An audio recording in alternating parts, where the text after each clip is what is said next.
Hi everyone, I'm GREYMOND. I'm an OCD recovery coach with over 9 years of experience helping people recover from OCD. On this channel, I talk about OCD recovery, the different themes that OCD can have, the methods of recovery, and we do a lot of Q&As. So if you haven't subscribed yet, please subscribe. Again, we do daily videos. Today I wanted to talk to you about, is it ever okay to seek reassurance? And of course, the general answer is no, it's not okay. But the practical, real life answer is that in some situations, it is maybe better to seek reassurance. What do I mean by that? Say, for example, you get an OCD thought right before an important job interview.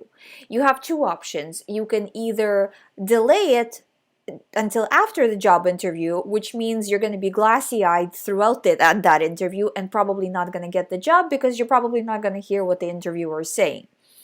Or you can do a compulsion and get through the interview. So this is just one simple example. There is some situations where for the moment it is okay to do reassurance, but those moments are very, very rare. So I would say this is something that we're talking about that maybe is once a year or every 6 months situation. It's extremely rare situation that sometimes happens, and in that situation only, it would be okay to do reassurance. But make no mistake, it is still a step back, and that step back will have to be undone.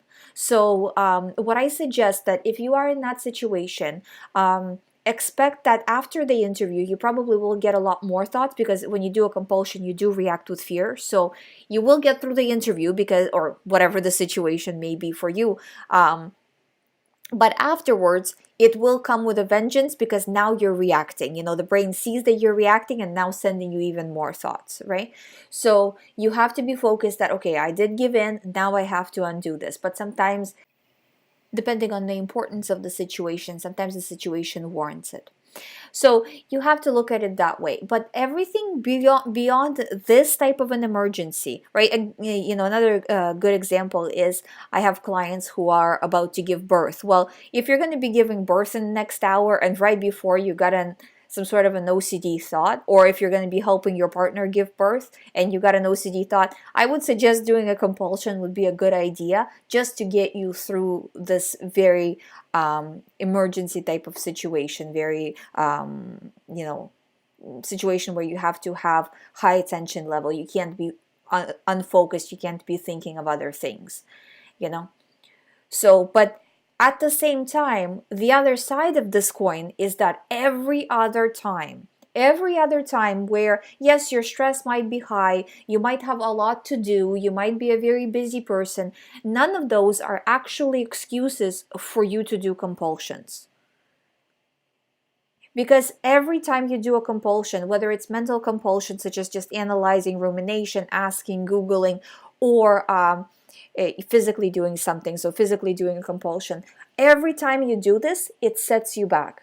And it sets you back in the recovery, which means you're not only not moving forward when you do this, you're actually moving back. So now you have to make 2 steps in order to make up for the step and another step to move forward, So it makes your road harder. And if you do compulsion, and then after the first one, you feel like now you have to do another one, and you really start falling down, this is how people get themselves in this situation. So it's very important that you keep yourself responsible and accountable for the amount of compulsions that you are doing, and trying every day.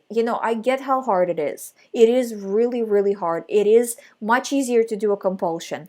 But when you do a compulsion, you only feel better for a very short amount of time.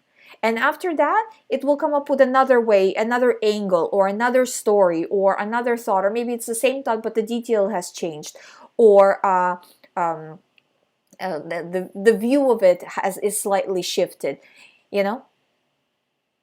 It will find a way to get you, though. It will find a way to bring up the fear again, And you have to refuse. There is no, unless this is that emergency situation, there is no excuses. You know, like I said, work is not an excuse, stress is not an excuse, and you shouldn't be putting yourself through too much stress and too much work right now anyways, because your main job is to heal, because everything else depends on your healing.